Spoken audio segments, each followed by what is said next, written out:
नमस्कार, शौनी दुनिया में आपका स्वागत है। मैं हूँ आपके साथ अंतिमा सिंह।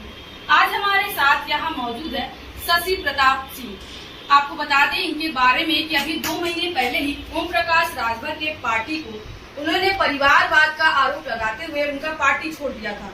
उसके बाद इन्होंने अपनी एक नई पार्टी का गठन किया जिसका नाम राष्ट्रीय समता पार्टी।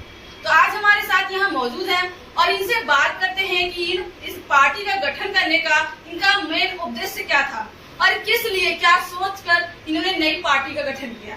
आपका स्वागत है हमारे चैनल में। धन्यवाद। ये आपसे सबसे पहला सवाल यही जानना चाहेंगे कि आपने अपना जो ओम प्रकाश राजभर की पार्टी है, आपने उसको छोड़कर अपनी एक नई पार्टी को ज्वाइन किया, नया पार्टी आपने बनाया है, तो उसको क्यों बनाया, क्या उसकी वजह है?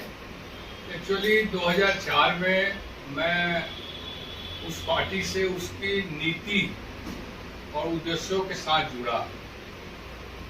उस पार्टी का उद्देश्य था, उस पार्टी के राष्ट्रीय अध्यक्ष ओपी राजभर ने कहा था कि मैं आजीवन चुनाव नहीं लड़ूंगा और न ही हमारे परिवार का कोई व्यक्ति आजीवन चुनाव लड़ेगा।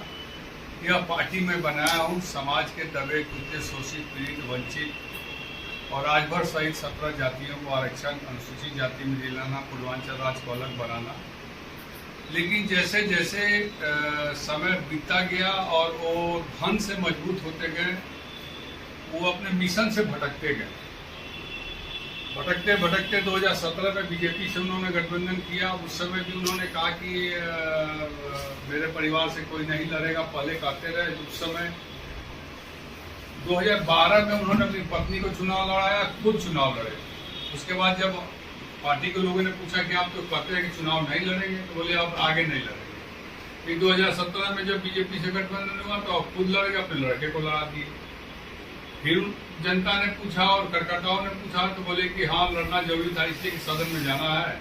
हमने जो कहा था वो मिशन बदल गया, मिशन नया चलेगा, लेकिन 2022 में संगठन के लोग ही लड़ेंगे।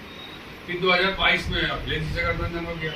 जब अखिलेश से गठबंधन हुआ तो अखिलेश जी के सामने उन्होंने जाकर कहा कि आप मुझको जो भी सीट दीजिएगा उसमें 2 सीट छोड़कर बाकी सब सुरक्षित सीट दे दीजिएगा ताकि हमारे लोग टिकट ही ना मांगे। और उन्होंने 17 सीट लिया। 17 सीट में 13 सीट सुरक्षित ले लिया और 4 सीट जो है सामान्य ले लिया। सामान्य लेने के बाद 1 सीट पर खुद लड़ गए और 1 सीट पर लड़के को लड़ा दिया, 2 सीट उन्होंने बेच दिया। ये आपसे ये जानना चाहेंगे कि आपकी पार्टी का क्या लक्ष्य है, आपकी पार्टी का? उसके बाद 2022 के बाद ही हमने उनको छोड़ने का निर्णय लिया कि ये आदमी अपने समाज से झूठ बोलता रहता है और अब हमसे भी झूठ बोल रहा है। तो हमने पार्टी छोड़ा और अपनी पार्टी बनाई।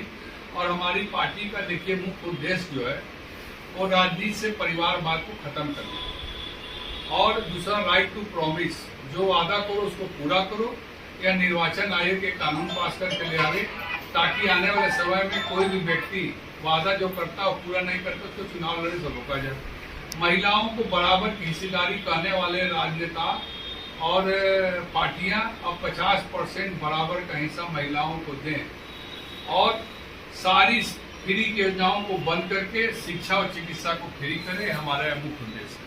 हाँ जी, जैसे कि आप देख सकते हैं कि इन्होंने अपने हाथ में ये पोस्टर लिया हुआ है और आपको जानकारी के लिए बता दें कि आज इन्होंने वाराणसी में प्रेस कॉन्फ्रेंस किया और ओम प्रकाश राजभर पर सीधे उन्होंने कहा कि क्योंकि 27 तारीख को ओम प्रकाश राजभर वाराणसी में आने वाले हैं तो उनको वाराणसी आने नहीं देंगे, ऐसा इन्होंने आज प्रेस कॉन्फ्रेंस के दौरान कहा है। तो आप देख सकते हैं कि इनके हाथ में ये पोस्टर है। तो आइए ये भी जानते हैं कि इस पोस्टर को छपवाने का, इस पोस्टर के द्वारा ये क्या कहना चाहते हैं, क्या संदेश है, इसके बारे में भी कुछ जानते हैं। आप ये बताइए कि जो आप पोस्टर लेकर ये बैठे हुए थे, इसका क्या, किस लिए आपने, क्या ऐसा क्या वजह है कि आप ये पोस्टर आप दिखा रहे हैं? देखिए, इस पोस्टर में उनके फोटो के नीचे लिखा है ठग राजभर। ऐसा कोई सगा नहीं जिसको इस ठग राजभर ने ठगा नहीं।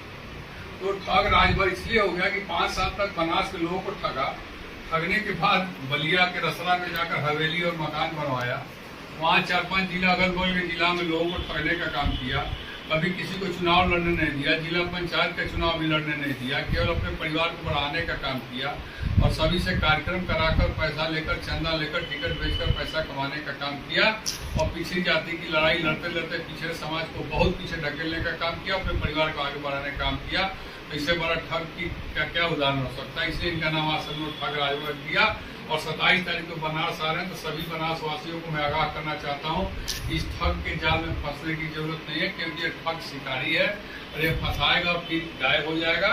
और मैं उनके समाज की भोली भाली जनता जो राजभर समाज है उसको भी बताना चाहता हूँ कि यह राजभरों के नाम पर पार्टी बनाकर उनका भीड़ और चेहरा दिखाकर धन वसूली करने का काम करता है। इससे बचने की जरूरत है। इसलिए मैं पोस्टर जारी किया हूँ और 27 तारीख तक पूरे शहर में पोस्टर लगवा दूंगा। जैसे कि आपने देखा कि क्या ये पोस्टर है, इसके आगे क्या उद्देश्य है इसके पीछे का।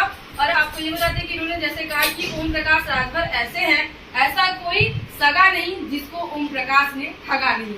ये इन्होंने एक टाइटल के तौर पे कहिए, या तो इस तरह से कहिए कि लोगों का ध्यान आकर्षण करने के लिए कि ओम प्रकाश राजभर का कैसा नेचर है और क्या वो जातिवाद या परिवारवाद को लेकर चल रहे हैं, जिसका इन्होंने आरोप लगाते हुए अपने नई पार्टी का गठन किया और आगे अपने पार्टी के साथ महिलाएं हों या पुरुष हों सबको बराबर का हक देने का ये फैसला लिया है और समाज में सबको बराबर का हक दिलाने के लिए भी ये प्रण लिया है, जिसके साथ इन्होंने आज वाराणसी में प्रेस कॉन्फ्रेंस किया।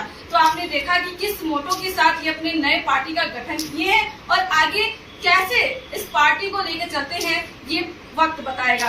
अंतिमा सिंह, शौर्य न्यूज, वाराणसी।